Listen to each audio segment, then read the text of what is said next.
tous, je m'appelle Geoffroy Méry, je suis tout fraîchement interne de pneumo à Grenoble.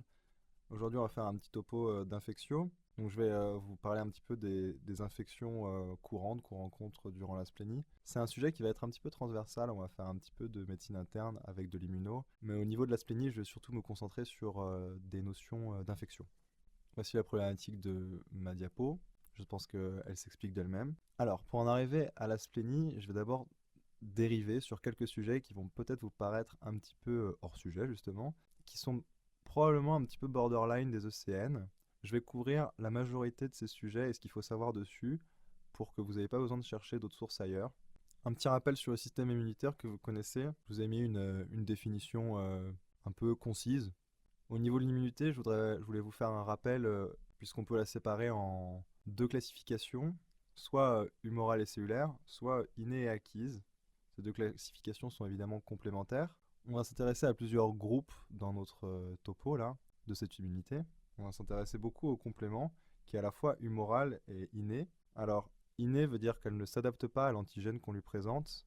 Les épitopes qu'ils vont reconnaître vont être constants, à la différence des immunoglobulines des plasmocytes par exemple, dont les épitopes qu'ils reconnaissent vont être très nombreux du fait de la modification de la fraction variable. Humoral veut simplement dire que cette partie de l'immunité se passe d'une action cellulaire directe, et là on le voit puisque le complément c'est des protéines, et les immunoglobulines sont des protéines aussi sécrétées par les plasmocytes, mais qui ont donc une action indirecte par rapport aux cellules. Lorsque les cellules sont directement impliquées, c'est l'immunité cellulaire, et là on retrouve dans le système inné, donc dans des cellules qui ne modifient pas leur façon de reconnaître les étrangers, les cellules présentatrices d'antigènes, les natural killers, les phagocytes et les polynucléaires des trois familles. Alors que dans l'immunité acquise, on retrouve les lymphocytes T et plus ou moins les lymphocytes B qui vont sécréter les immunoglobulines et qui eux vont pouvoir adapter les antigènes qu'ils reconnaissent. Quelques rappels au niveau de la rate. La rate est un organe très complexe avec de nombreux rôles. Pour le comprendre, je vous ai fait ce petit schéma histologique qui est pas forcément des plus beaux, mais qui est des plus simples. Le premier rôle de la rate va être celui d'épurer les hématies. La rate est très riche en macrophages. Ces macrophages vont épurer les hématies sénescentes d'un côté pour en récupérer le fer. Ça va participer au métabolisme ferrique. Et d'un autre côté, elles vont aussi épurer les cytoplasmes des hématies circulantes. Ça va avoir un intérêt dans les pathologies comme le paludisme, dont les protozoaires sont intramatiques. Ces macrophages se situent dans la substance rouge de la rate que j'ai représentée en rouge. La rate est aussi un réservoir. Je voudrais attirer votre attention tout d'abord sur des lymphocytes B marginaux qui se trouvent dans la zone marginale et qui vont sécréter des IgM particulières, des IgM qui ont une capacité d'opsonisation, terme sur lequel je reviendrai tout à l'heure. On retrouve aussi dans la rate des plasmocytes mémoire et des leucocytes qui attendent d'être activés. Et enfin, dans la substance rouge, on va retrouver aussi des érythrocytes et jusqu'à 30% des plaquettes de l'organisme, ce qui n'est pas négligeable. Et enfin, en dernier lieu, je voudrais souligner que la rate est aussi un lieu de synthèse important de protéines, et notamment deux protéines dont le nom n'est pas à retenir pour les ECN à mon avis, mais qui sont importantes pour comprendre la physiopathologie de la splénique. Retenez surtout leur fonction. Il y a une protéine dont la fonction est d'aider l'opsonisation, donc ça on en a déjà parlé. C'est le même rôle que les IgM des lymphocytes B marginaux, et on va en reparler tout à l'heure. Et aussi une molécule qui va s'intégrer au système du complément. Avant d'attaquer l'explication du système du complément, je vous mets un petit schéma récapitulatif, un tableau que j'ai trouvé sur ce site, qui est un site de recommandation suisse, mais qui fait des récapitulatifs assez complets et assez clairs de certains points de physiopathe. Donc au moins pour aller chercher des notions sur la splénie, vous pouvez vous y rendre. Donc on va aborder le système complément.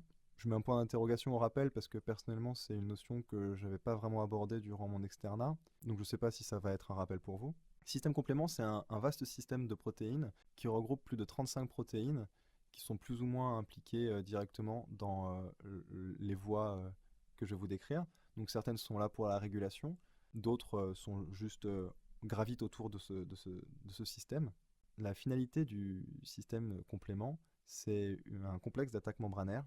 C'est une porine en fait, transmembranaire, qui va se ficher dans les membranes de cellules par exemple bactériennes et qui va permettre une grande perméabilité à l'eau qui va aboutir à une lysosmotique de la cellule. Pour accéder à ce complexe d'attaque membranaire, plusieurs voies. La voie classique, là, pas besoin de retenir les grands détails. Sachez juste que, ici, j'attire votre attention, la voie classique reconnaît la fraction constante d'anticorps quand ces anticorps ont été couplés à leur antigène.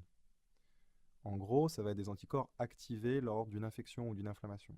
Plus accessoirement, et vous n'avez pas forcément besoin de le retenir, c'est toujours bon à savoir, que la voie classique peut aussi être activée par certains bacilles gram négatifs, certains virus, et des produits intracellulaires comme des fragments d'ADN. Donc ça va engendrer des cascades d'apoptose quand il rencontre des corps apoptotiques. Une autre voie, c'est la voie alterne. Cette voie alterne reconnaît, et là ça nous intéresse un peu plus, des lipopolysaccharides bactériens, donc des protéines de surface des bactéries. Donc on voit que sans avoir à adapter les antigènes qu'il reconnaît, le système complément peut déjà attaquer des bactéries. Et enfin, la voie des lectines, encore une fois, c'est des molécules membranaires qui ne sont pas forcément propres aux bactéries, qu'on peut retrouver sur les bactéries, et qui s'appelle la voie des lectines. Toutes ces voies se rejoignent pour former le complexe d'attaque membranaire. Les rôles du système complément ne s'arrêtent pas à la lyse cellulaire. On retrouve l'opsonisation. Et là, j'attire votre attention sur l'opsonisation, puisque c'est un terme qu'on a déjà relevé plusieurs fois. Évidemment, il a un rôle dans l'inflammation et la régulation de l'immunité. Je insiste sur le fait que le système complément est fortement régulé par des protéines satellites. Et je reviens sur l'opsonisation tout de suite pour vous expliquer ce que c'est.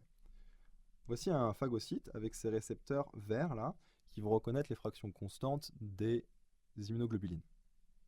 Et voici un germe avec des antigènes rouges qui sont variables et qui échappent donc à l'immunité innée et qui vont être reconnus plutôt par l'immunité acquise, comme les lymphocytes, les immunoglobulines, les plasmocytes. Lorsque ce germe pénètre dans l'organisme, on va avoir une sécrétion d'immunoglobulines qui visent ce germe et qui reconnaissent l'antigène de ce germe. Les anticorps ont une fraction constante qui va être reconnue par le phagocyte.